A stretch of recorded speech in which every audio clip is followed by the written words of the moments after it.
Let's get this party started. Official cars only. San Luis Obispo Police Department. Complaint time.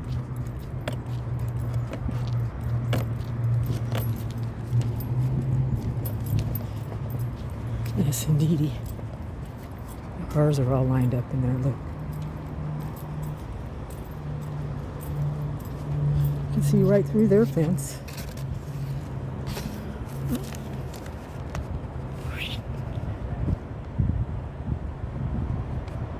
Nice little garage over there for their cars. Pretty cool. Much needed, I'd say. And I'll go over here.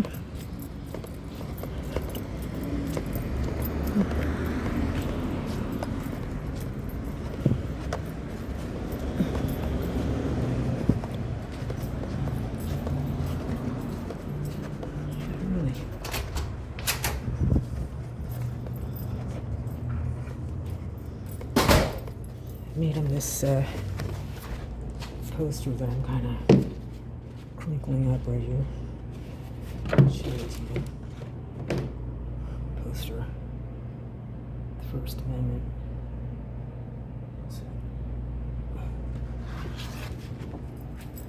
Let me go see ladies here. Hi. Hi, ma'am. How are you? Good. How are you?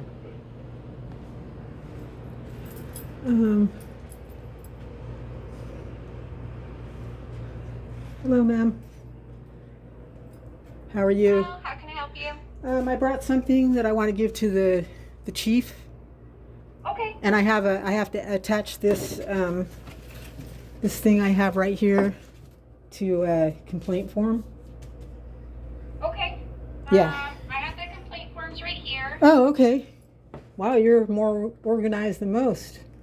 Give me 1 second. Okay. Yeah, I just need to attach this because it's not for anybody in particular. It's just the overall general thing about what's been happening, you know.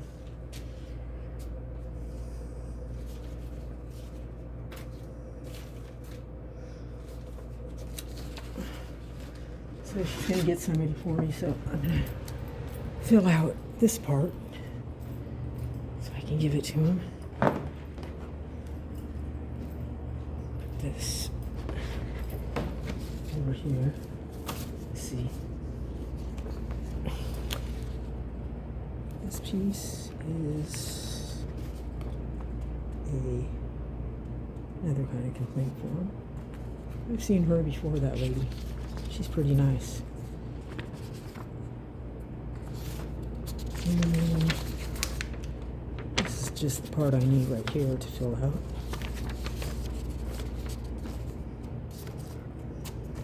Let me see.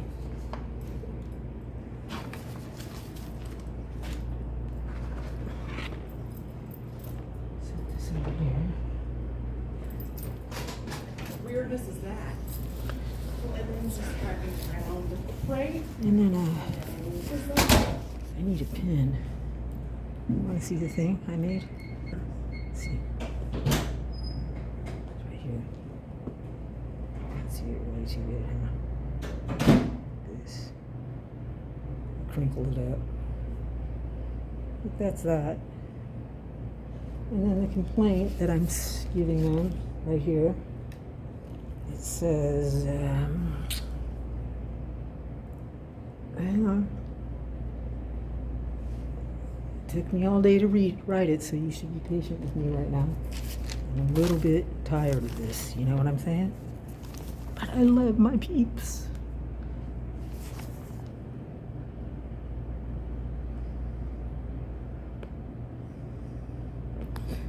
Okay, so tort of outrage. Over the past several months and even years, since my divorce from a well-connected member of your tight-knit community, I have been approached, contacted by several of your law enforcement officers through pretextual stops, pretext by some anonymous phone call, these officers that have temporary positions of power in the government have approached my parked vehicle a multitude of times, questioning me, threatening me, detaining me, which has also invoked images of other days under other flags when no one traveled their nation's roads for fear of unwarranted interruptions by government officials in temporary positions of power. This is not Hitler's Berlin or Stalin's Moscow or white supremacists in South Africa. Allowing the police to use anonymous, baseless accusations against me with no evidence of illegal activity whatsoever would permit them to single out just about anybody, like they have me.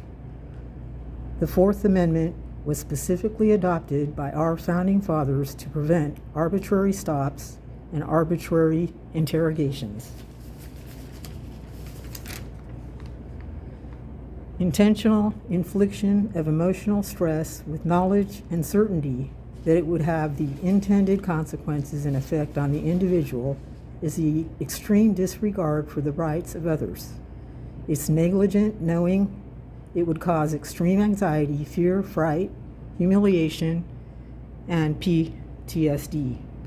I have a right to be free from threats of harm, the right to have a good name and reputation, free of restraints on my freedom, interference with possession of my land, interference with personal property, being that they towed my van, and I was in it at the time, and losses caused by false statements by these individuals that are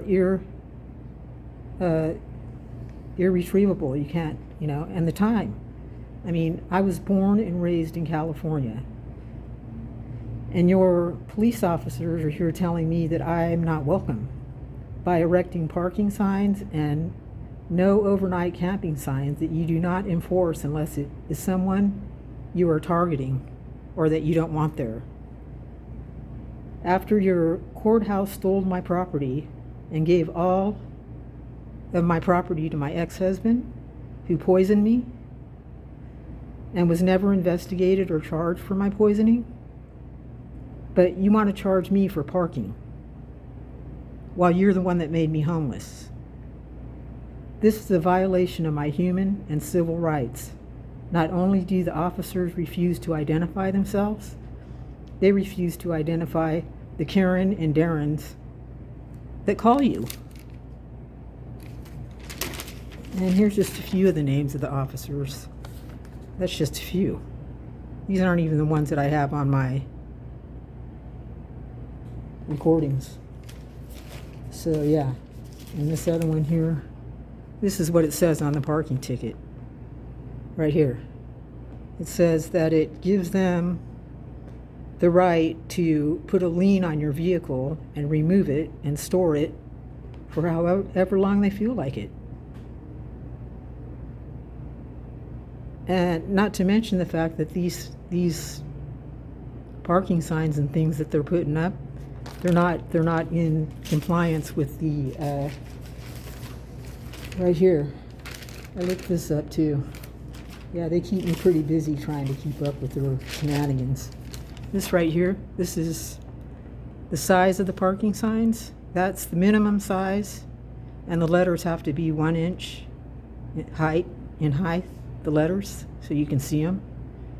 And that's the maximum, 24 by 24, 17 by 22. Well, the ones around here, they're like 10 by 10, something that you would get at Office Max. So, that ticket's going to go bye-bye as soon as I go measure that sign. And then here's the complaint. Oh, that's in Spanish. Doesn't matter, I speak Spanish. So I'll fill that out. And then, well, this is all in Spanish. I think I got the Spanish one. I better go back over here and get the English one. Espérate. A ver, déjeme pensar si tiene una aquí en inglés. Ah, sí, ahí está. Mira. Pero no es importante porque yo entiendo todo de eso, ¿sabes? Okay, so this one's in English. And I'm going to fill it out and I'll be back with you. All right? Always believe something wonderful is about to happen. I hope so. Ta-ta.